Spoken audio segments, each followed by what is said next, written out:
Olá, eu sou o Luca Cruyff Lima e eu vou apresentar sobre algumas imunodeficiências primárias. A primeira que eu trago é a gama-globulinemia, e ela é uma imunodeficiência primária, ou seja, ela é de ordem genética, decorrente de um defeito da maturação da célula B, que resulta em uma diminuição do número de linfócitos B maduros e, consequentemente, a produção inadequada de imunoglobulinas, ou seja, nossos anticorpos. E a forma mais comum dessa doença é a gama-globulinemia ligada ao cromossomo X, que é causada, portanto, por mutações na enzima Bruton tirosina quinase BTK. Essa imunodeficiência ela foi descrita lá em 1952 e ela é a primeira imunodeficiência primária a ser descrita, a ser identificada. Aqui nós temos alguns dados epidemiológicos, como que a ocorrência dessa imunodeficiência é de uma para cada 200 mil nascimentos vivos e uma a cada 100 mil recém-nascidos do sexo masculino. Ou seja, ela ocorre frequentemente em meninos devido a esse padrão de hereditariedade. Em seguida, aqui nós temos a fisiopatologia, que, como foi dito, ela ocorre devido a mutações no gene BTK que impedem a maturação normal das células B de linfócitos pró-B e pré-B. As células maduras, elas não se formam e as cadeias leves de imunoglobulina não podem ser produzidas, embora possam ser encontradas cadeias pesadas livres no citoplasma, resultando então na ausência quase completa de imunogama-globulina, imunoglobulinas, anticorpos. E aqui a gente já tem alguns outros genes que descritos além do BTK, porque da doença ser descrita em 1952, a partir de então foram se pesquisando mais a fundo e foram se encontrando alguns outros genes que também estão relacionados com a presença dessa imunodeficiência, que faz com que esses genes que codificam as proteínas envolvidas na maturação das células B, elas sejam anuladas ou mutadas. A apresentação clínica. A apresentação clínica da gama-globulinemia, nós temos como, por exemplo, no dia a dia, no exame físico, a maioria dos indivíduos eles apresentam amígdalas e gânglios linfáticos muito pequenos, porque esses tecidos eles são compostos principalmente por células B, ou seja, sem a presença de células B, esses tecidos vão estar diminuídos, atrofiados. Em casos mais raros de gama-globulinemia, como o caso desse gene aqui LRRC8A, os genes podem apresentar características faciais incomuns.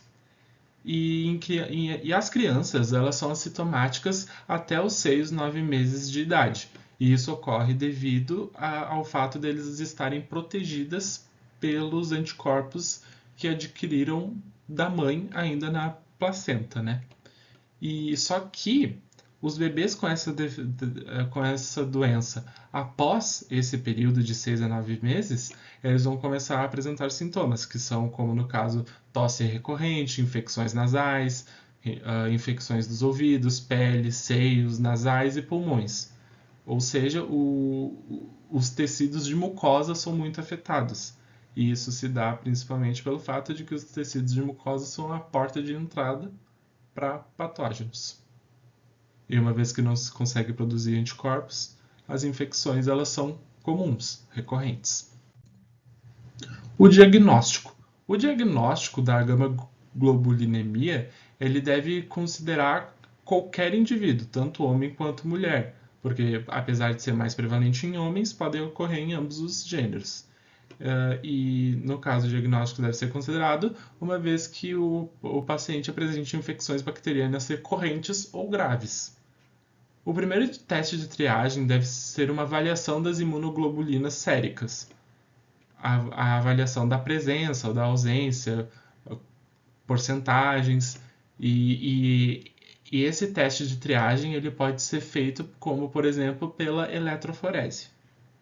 Em seguida, nós temos um diagnóstico para calcular, para descobrir a porcentagem das populações celulares.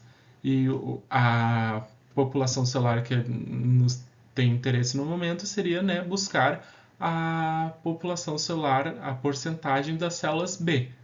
E isso pode ser feito através do método de citometria de fluxo. E uma vez por esse método se encontrando uma baixa porcentagem de células B, 1% ou menos de linfócitos, é um dado laboratorial significativo. E os marcadores que são usados para localizar as células B, temos aqui como exemplo o CD19 e o CD20.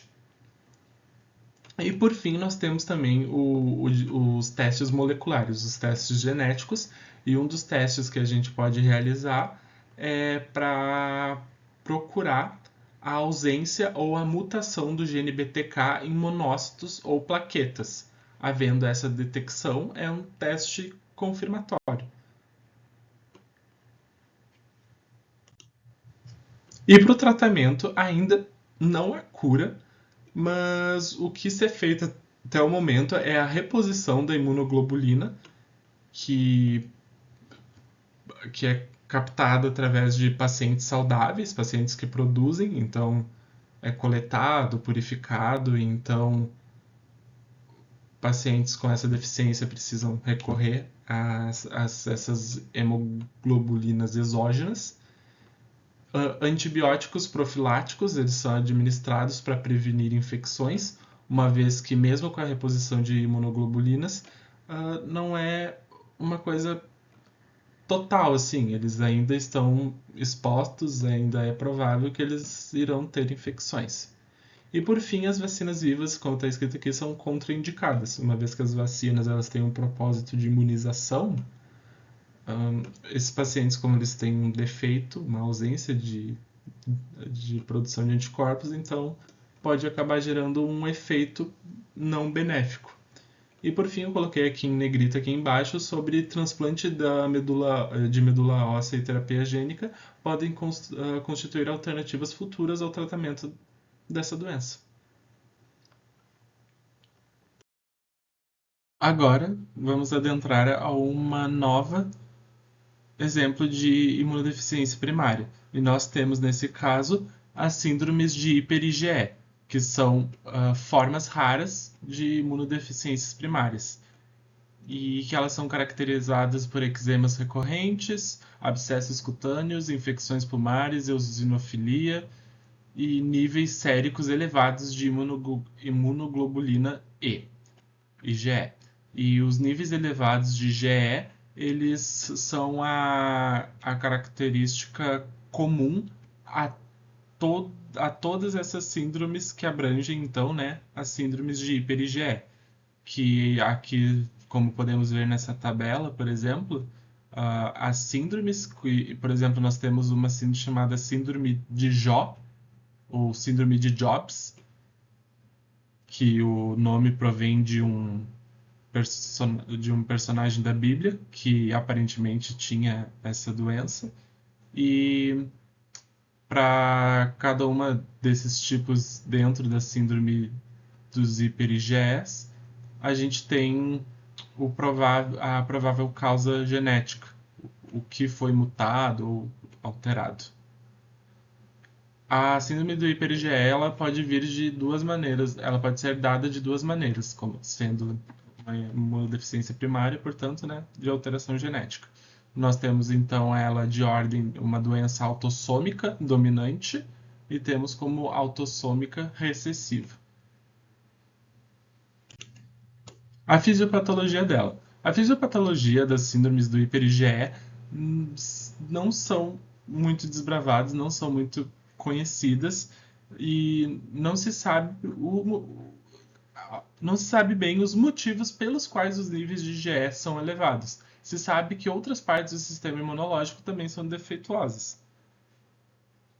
E um exemplo que eu trouxe aqui é do gene o STAT3, que é o do mais prevalente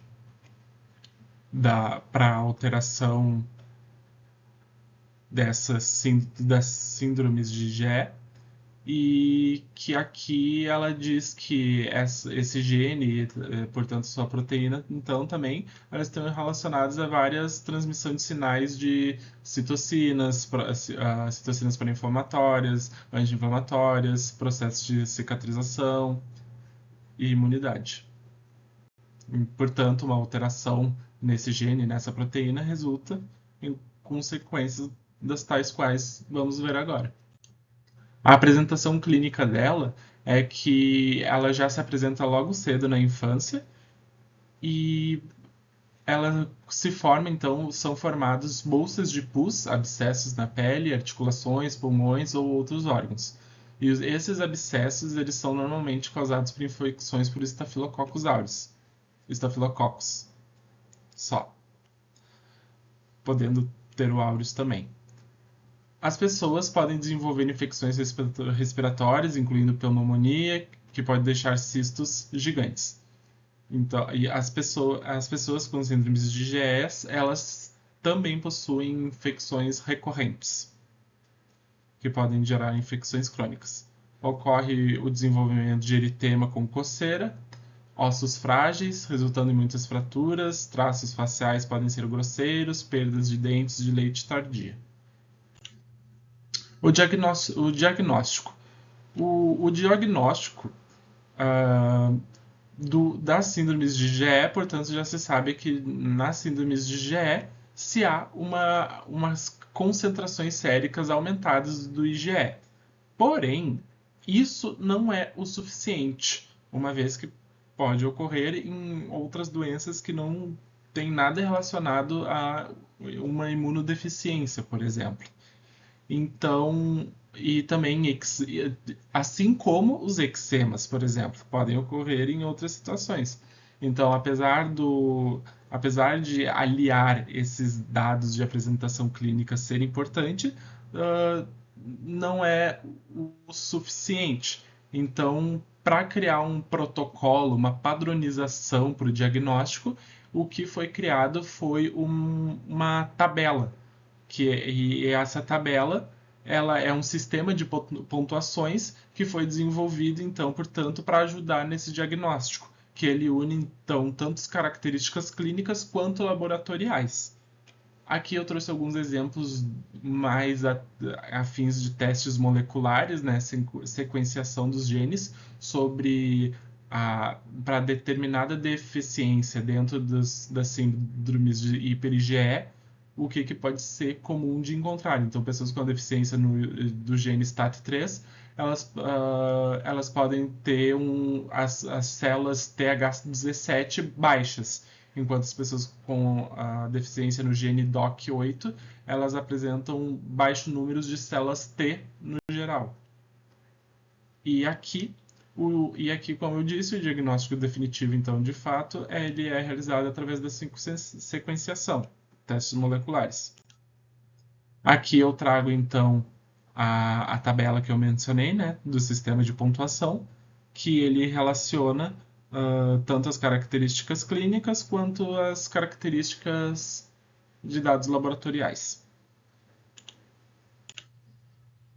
E por fim, eu trouxe aqui o que se tem de tratamento hoje em dia. Não existe uma cura, mas o tratamento ele se utiliza de imunoglobulina intravenosa para tratar essas pessoas e evitar essas infecções, ou prevenir, ou fazer com que essas infecções sejam amenas. E também há os cuidados com a hidratação cutânea. Requer, portanto, uma hidratação intensiva, sem substâncias esfoliantes que podem agredir a pele, e banhos em água clorada que podem contribuir a diminuir a colonização por micro-organismos na pele. E aqui, no final, estão as minhas referências bibliográficas que eu utilizei para a confecção do trabalho. Obrigado.